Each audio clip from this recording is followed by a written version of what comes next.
शिव गुरु के चरणों पर प्रणाम करती हूँ। मैया पार्वती के चरणों पर प्रणाम करती हूँ, मेरा प्रणाम स्वीकार हो। साहेब भैया के चरणों पर प्रणाम करती हूँ, नीलम दीदी के चरणों पर प्रणाम करती हूँ, सभी देवी देवताओं के चरणों पर प्रणाम करती हूँ, मेरा प्रणाम स्वीकार हो। सभी गुरु बहन गुरु भाइयों को प्रणाम करती हूँ, मेरा प्रणाम स्वीकार हो। सभी माता पिताओं को प्रणाम करती हूँ, मेरा प्रणाम स्वीकार हो। आइए आप सबका कमलेश भक्ति चैनल पर स्वागत है। मैं आपको एक कथा सुनाने जा रही हूँ, चर्चा सुनाने जा रही हूँ। और आधी कथा सुनने पर देवों के देव महादेव का अपमान होता है और पूरी कथा सुनने पर सम्मान होता है। इसीलिए पूरी कथा सुनना चाहिए। पूरी कथा सुनने पर ज्ञान मिलता है, कष्ट दूर होते हैं, घर की मुसीबतें दूर होती हैं और मन में कुछ शांति मिलती है। भगवान का नाम लेने से, सुनने से मन में भी कुछ शांति मिलती है, मन में भी, दिल में भी अच्छे अच्छे विचार आते हैं। इसीलिए पूरी चर्चा सुनना चाहिए और मेरी वीडियो को लाइक शेयर कमेंट कीजिए। और आप नए हो तो मेरे चैनल को सब्सक्राइब कीजिए और कमेंट में हर हर भोले ओम नमः शिवाय जरूर लिख दीजिए। प्रभु का नाम लेने से, प्रभु का नाम लिखने से मन में को बड़ा सुकून मिलता है, मन में बहुत अच्छा लगता है। मैं आपको एक चर्चा सुनाने जा रही हूँ गरीब घर की। कहते हैं ना कि गरीब भगवान इतनी गरीबी किसी को ना दे जो आदमी मजबूर हो जाए। तो मैं सुनाने जा रही हूँ आपको एक गरीब की कहानी। एक मजदूर भाई थे, मानो गरीब थे, बहुत ही ज़्यादा गरीब थे। इतने गरीब थे कि उनके पास खाने के लिए एक दाना नहीं था और रहने के लिए मकान भी नहीं था। तो वो बेचारे एक झुग्गी झोपड़ी में रहते थे। तो आंधी बारिश तूफान आता था तो झुग्गी झोपड़ी भी हवा के साथ में उड़ जाती थी। तो बेचारे वो किसी शहर में निकल गए और शहर में अपना किराए पर रहने लगे। किराए पर रहते थे और अपना एक छोटी सी नौकरी करते थे। उसी नौकरी में और अपने उनके पास 2-3 बच्चे भी थे और दोनों पति और पत्नी आप थे। तो वो छोटी सी नौकरी से ही और अपना गृहस्थ अपने बच्चों का पालन करते थे। लेकिन भगवान इतना गरीबी किसी को ना दे, पर कहते हैं कि जो नसीब में है, जो हमने और आपने कर्म किए हैं, उस कर्म का फल तो हमको मिलना ही है।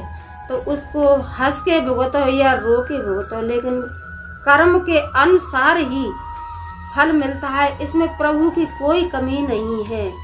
प्रभु तो कहते हैं कि जा हाथ दे और या हाथ ले।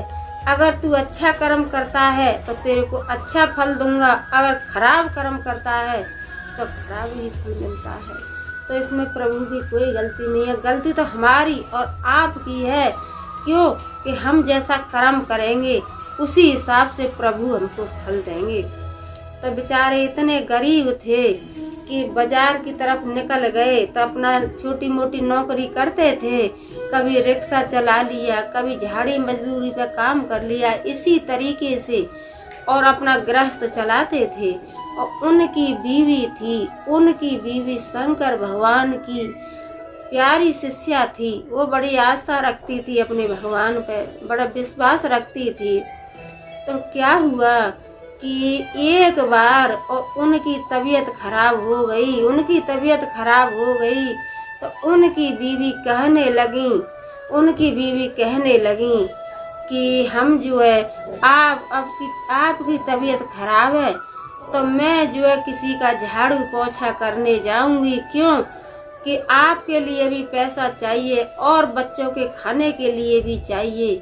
मेरे घर में तो एक दाना भी नहीं है ताकि मैं अपने बच्चों को और आपको दवाई दिला सकूं या बच्चों को खाना बना के खिला सकूं। तो बेचारी गई शहर की तरफ निकली तो वो बेचारी एक सेठ के मकान पर पहुंची और सेठ जी से कहने लगी कि मुझे आपके घर नौकरी मिल जाएगी। मैं एक नौकरी करने के लिए आई हूँ सेठ जी, मैं आपसे एक नौकरी मांग रही हूँ। तो सेठ जी कहने लगे कोई बात नहीं, आप मेरे घर में झाड़ू पोछा कीजिए। तो वो बेचारी अपना झाड़ू पोछा करने लगी। झाड़ू पोछा अपना करने लगी। तो क्या हुआ कि एक दिन, और जो सेठानी थी उसकी सहेली आई। तो बेचारी वो झाड़ू पोछा कर रही थी और उसकी सहेली ने क्या किया कि जो तिजोरी के पास उसकी सहेली बैठी और वहां से कुछ तिजोरी में से और उसकी सहेली ने धन निकाला। जो सेठानी की सहेली थी उसने धन निकाला और धन निकाल के वो लेके चली गई। और जो बेचारी मजदूर के घर वाली थी जो झाड़ू पोछा करती थी, वो सेठानी कहने लगी कि तू मेरे घर में काम करने आती है, तो मेरी तिजोरी में से पैसा और माल जेवर तू ही लेके गई है। कहते हैं ना कि जो गरीब आदमी होता है, मजदूर आदमी होता है, उसे हर कोई दाब लेता है, हर कोई उसे बोल के चलता है। जो न बोलने लायक होगा, न कहने लायक होगा, लेकिन उसकी मजबूरियां, गरीब की मजबूरियां ऐसी होती हैं कि वो हर बात को बर्दाश्त करके चलता है। वो बर्दाश्त नहीं करता है, उसकी मजबूरी बर्दाश्त कराती है। कोई बुरा सुनना नहीं चाहता है, कोई गाली सुनना नहीं चाहता है, कोई खराब कपड़ा पहनना नहीं चाहता है, कोई खराब खाना नहीं खाना चाहता है, कोई खराब जगह पर रहना नहीं चाहता है, लेकिन उसकी मजबूरियां ऐसा काम करा देती हैं कि पता नहीं उसे क्या करना पड़ जाता है। तो वही हाल बेचारी मजदूर की घरवाली के साथ में था। तो क्या हुआ कि जब मजदूर की घरवाली दूसरे दिन गई तो सेठानी कहने लगी कि तू चोर है और तूने मेरा गहना चुरा लिया है, तूने मेरा इतना पैसा चुरा लिया है। तो जो मजदूर की घरवाली थी बेचारी हाथ जोड़ करके खड़ी हो गई और कहने लगी कि हे सेठानी, मैं आपका कुछ चुरा के लेके नहीं गई हूँ, आप मुझे एक गलत इल्जाम लगा रही हो, मैं आपका कुछ नहीं चुरा के लेके गई हूँ। लेकिन सेठानी थी, गरीब की कहाँ चलती है, गरीब की कौन सुनता है, कोई नहीं सुनता है। जहाँ 4 पैसा वाले रहेंगे और 50 गरीब आदमी रहेंगे तो 50 4 पैसा वालों से और 50 मजदूर आदमी दब जाएंगे। क्यों? कि उनके पास है क्या। मजदूर आदमी बेचारा न किसी से लड़ाई लड़ सके, न डंडा मार सके और न किसी से मुंह पर बोल सके। क्यों? कि भगवान ने भी इसे इतनी मजबूरी दी है कि मजबूरी के कारण वो कुछ बोल ही नहीं सकता, न कर ही नहीं सकता है। तो मजदूर के घर वाली बेचारी हाथ जोड़ के कहने लगी कि नहीं सेठानी, आप मुझे गलत इल्जाम लगा रही हो, मैंने आपकी तिजोरी से कुछ नहीं लिया है। तो इतने में जो सेठानी की सहेली पहले आई थी वही सहेली आई और जो गरीब के घर वाली पोछा लगा रही थी उसने धीरे से वहीं पे गहना डाल दिया और पैसा डाल दिया।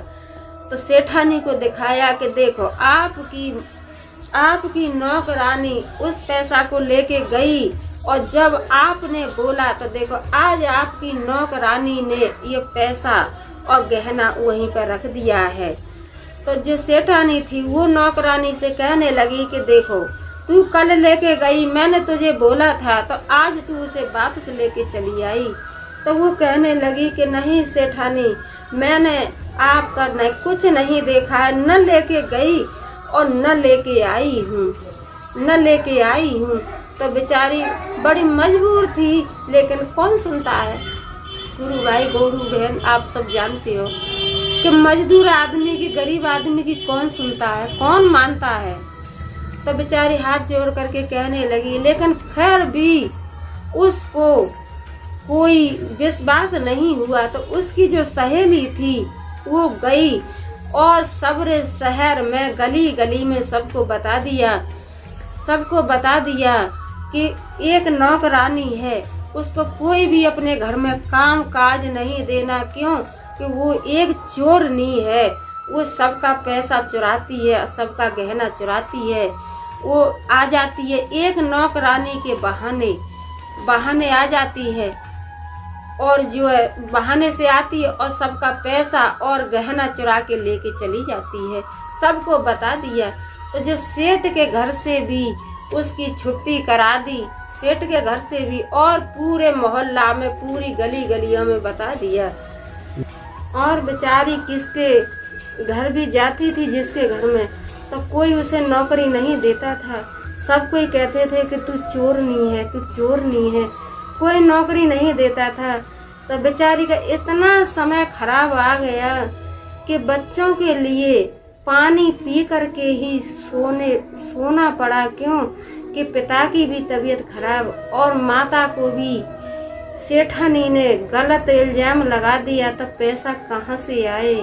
तो बच्चे भी बेचारे भूखे सोए पानी पी करके, और अपने दोनों भी पति पत्नी पानी पी करके ही सोए। लेकिन शंकर भगवान का बड़े आस्था से, बड़े विश्वास से पूजा करती थी। रात में सो रहे थे तो उनके पास सपने में शंकर भगवान आए और सेठ जी से कहने लगे, सेठानी से कहने लगे कि तुमने गरीबनी को, मेरे भक्त को और इतना सताया है। क्यों कि आपके गलत काम किया किसी और ने, और आपने रख दिया किसी और के ऊपर। वो मेरा भक्त गलत काम नहीं कर सकता है, और न उसने किया है और न ही वो कर सकता है। तो सेठ और सेठानी दोनों नींद खुला तो देख रहे हैं कि शंकर भगवान और मैया पार्वती यही बातें सादुष्ट उनसे कह रहे हैं, सेठ और सेठानी से, कि आपने गरीब के साथ में गलत किया है। वो चोर नहीं है, चोर तो कोई दूसरा ही है। तो सेठ और सेठानी दोनों गए गरीब के पास। गरीब मजदूर जो दोनों पति पत्नी थे, उनके घर पे गए और वहाँ जा कर के उनसे माफ़ी मांगने लगे और कहने लगे कि आप सही हो, हम गलत हैं, और आप हमें माफ़ कर दीजिए। क्योंकि हम जानते नहीं थे कि देवों के देव महादेव के अंदर इतनी शक्ति है। जो शक्ति से भक्ति करता है उसको प्रभु कभी निराश नहीं करते हैं। प्रभु तो एक बहुत देवों के देव महादेव, काल के महाकाल हैं। कभी जो उनको सच्चे दिल से पुकारता है, भक्ति करता है, उसको कभी निराश नहीं करते हैं। और मेरी वीडियो को लाइक, शेयर, कमेंट कीजिए, और लास्ट में हर हर भोले कमेंट में ज़रूर लिख दीजिए। और आप नए हो तो मेरी वीडियो को सब्सक्राइब ज़रूर कीजिए, क्योंकि हम जो है नई नई कहानियाँ नई नई कथा लाते हैं, नई नई चर्चा लाते हैं, तो सबसे पहले आपके पास ही पहुँचेगी। बोलो मैया पार्वती की जय, बोलो शंकर भगवान की जय, हर हर भोले।